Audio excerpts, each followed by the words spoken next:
Martin couldn't see the nose full of freckles or the long red tongue that was licking his face, but he knew Rosie had come to rescue him. Is it really?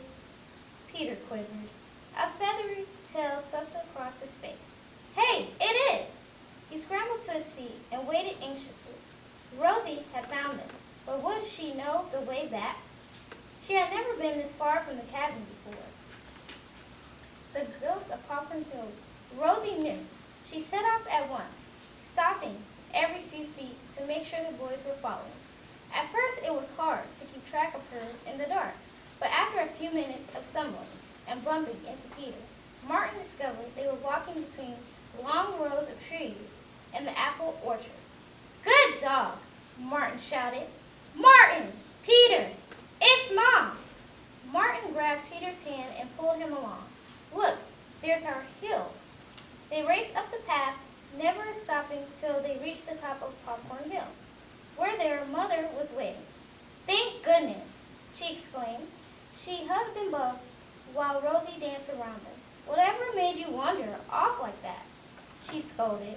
I couldn't think what to do but let Rosie out to see if she could find you. We didn't notice how dark it was getting, Martin said.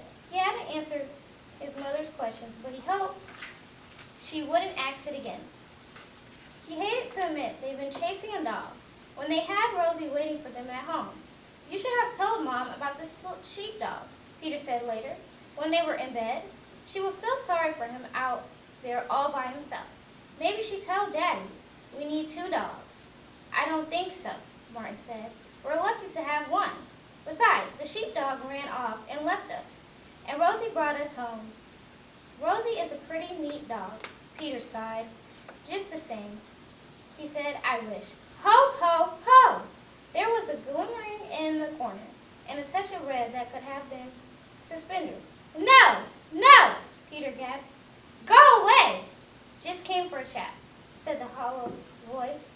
Thought we could talk about things friendly-like. Martin gulped. He knew Tom Buffalo was lonely, but he also knew Peter was getting ready to cry. I'm sorry, he stammered. We can't talk right now. We're sort of tired. It was the only excuse he could think of, and he realized it sounded made up. Tom Buffalo sighed. Everyone can use a friendly chat once in a while, he moaned, especially me.